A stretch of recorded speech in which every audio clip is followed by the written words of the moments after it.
Kristen, yesterday afternoon on State of the Union, a bunch of Republican people that I had on the panel, commentators, said they hope that Donald Trump will close in a positive, uplifting, embracing, inclusive message.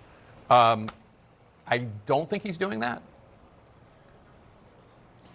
Well, Jake, I mean, if his speech last night is any indication, he is going to continue to double down on this divisive rhetoric when it comes to immigration. But I will tell you, standing there in Madison Square Garden, where there was probably 20,000 people, not an empty seat, I can see why he wouldn't think that he needs to stray from that messaging. Everything that he said, every aggressive thing that he said, every polarizing thing he said about immigration, anything fear-based, he got a round of applause, not just tepid clapping, but a standing ovation when he said that he believed that certain people should get the death penalty, migrants who commit crimes in America, particularly anyone who harms a child or woman.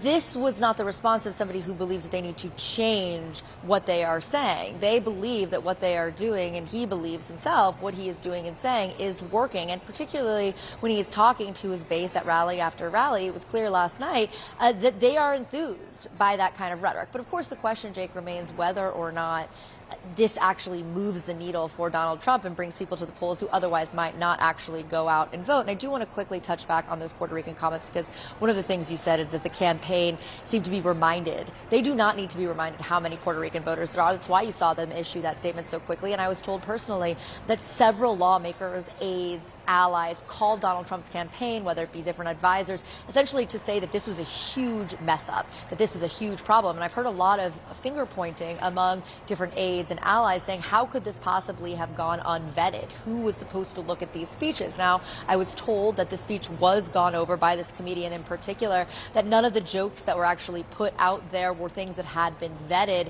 He had not run these by the campaign, but what they did tell me was there was one joke that was so offensive, the campaign actually nixed it. Right now, I'm still uncertain what that joke would have been, but they are saying that they never saw this list of jokes that this comedian put forward to set off the tone for this rally yesterday.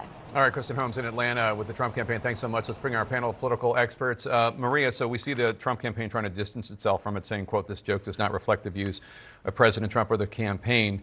But a number of Republican lawmakers were quickly on the case denouncing this, which shows you how seriously they take this. Congressman Anthony D'Esposito from New York, who's in a tough re-election battle, tweeted, I'm proud to be Puerto Rican. My mom was born and raised in Puerto Rico. The only thing that's garbage was a bad comedy set. Then, of course, we have Senator Rick Scott, who's in a battle for his Senate seat. A lot of Puerto Ricans in Florida. The joke bomb for a reason. It's not funny and it's not true. Puerto Ricans are amazing people, amazing Americans. Congressman Carlos Jimenez, this is not a joke. It's completely classless and in poor taste. Puerto Rico is the crown jewel of the Caribbean. What do you make of it all? I think that it is clearly going to land horribly with all of the Puerto Ricanos, like you mentioned, in this country who can vote, and they are across all the battleground states. As you know, I grew up in Puerto Rico, and I have been talking to so many people who not just live there, but who have family members and the diaspora here in the States, and they are fired up, Jake. And so I would say to Mr. Trump, don't make a Puerto Ricano angry. You're not going to like them when they're angry. They are pissed off. They see this as not just an offensive slight and insult, but just the latest offensive slight and insult. They remember what happened during Hurricane Maria. They remember he went down there and tossed paper towels at them, but they also remember that he lied about the death toll. He did not want to give Puerto Rico the aid that it so desperately needed. He had to be convinced that Puerto Rico was part of the United States in order for him to act. So this is not the first time. So I'm sorry if I don't believe the campaign when they say this doesn't reflect the values of the campaign. It certainly reflects the values of Donald Trump. Mark, let me play some of Scott Jennings, big Trump supporter on CNN, as are you. This is what he told me on State of the Union. What do you think Trump's closing message should be? Closing argument from Trump on the issues that work. The economy, we know people are unhappy with it. Immigration, we know people are unhappy with that. Also, there's a lot of Republicans out there that were looking for something from Kamala Harris and didn't get it. Trump has a chance, I think, to close the deal with them this week. That's not what happened at the rally. I mean, No, the ad though that you showed, where obviously if you're watching a lot of the political chatter on cable news, you've probably made up your mind already, one way or the other. But I think that ad you showed during the football game, that was that message that Scott was talking about. That's true. And that's reaching a much larger audience. The rally. Now I was there last night as well. I was there for all. We got there about noon and got out of there about 8 o'clock, a little after 8 o'clock at night. It was a long day, and most of what you heard, not just those clips that were there, but he was talking about the economy. He was talking about immigration. There were obviously the clips that you played and those of others, but he was sticking to that message. And I will tell you, that was probably as close to a convention speech or a convention atmosphere that I have ever seen outside of a yes, convention. it did seem like the fifth night of the convention. Now, President Trump's sit-down on Joe Rogan's podcast is absolutely exploding. 34 million views. That's a lot. That is a lot of people. Now, obviously, not all 34 million are Americans, but a lot of them are. Well, I would also say not all 34 million are supporters of Donald Trump, right? We want to see how this conversation goes down between two dude bros. And frankly, Joe Rogan has been very negative about Trump in the past, saying the guy's on Adderall all the time. He can't keep a thought straight in his He head. said that stuff in 2022, but Yeah, it sounds and then a little he's different been, now. and well, he's also praised Kamala Harris recently, saying that she's tough. He finds her believable. I think this is smart for both campaigns to be going to where people are listening. Well, my question was going to be, has Kamala Harris missed an opportunity by not going on that podcast? 34 million views is a lot.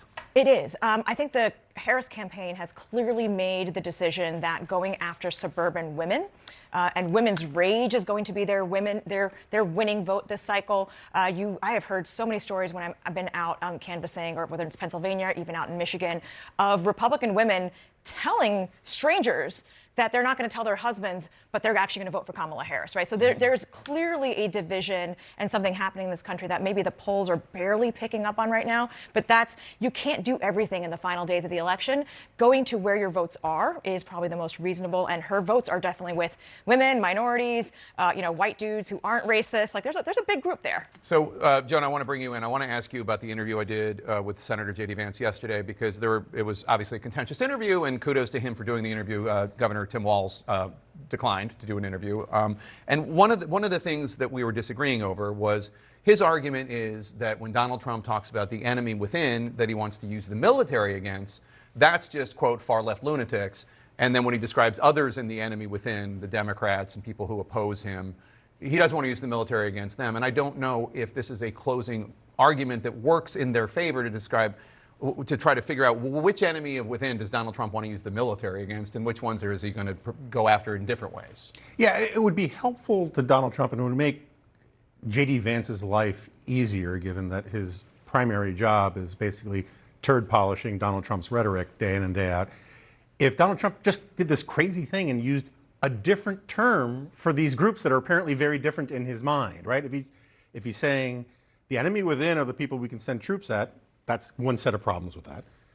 But then It's still using the military against Americans, but still, yeah, there are a whole sort of, I'm not condoning it, I'm just saying it's problematic on its own terms, Yeah. right? But then to say, I'm also going to use the exact same term for my political opponents and the opposite party, and shame on you for confusing what I mean by this, even though I cannot, there's a lot of words left in the English language to say, other than the enemy within, about your political opponents. He chooses not to do so, and Vance's studied exasperation with you and with others for being confused on this point is just, it's gaslighting. I Well, it's don't even know if we're confused. I think it's Air quotes around confused. Yeah, I think one of the issues here is that Donald Trump keeps this purposefully vague. And, of course. Fox went after him in different interviews, not went after him, but asked him in different interviews to explain what he meant by enemy within. And both times he added to the list. Right. The next time he added the Pelosi's, and the time after that he added Americans who disagree with him. Everyone stick around. We're going to talk a lot more. And I promise, Mark, we'll get into topics that you want to talk about.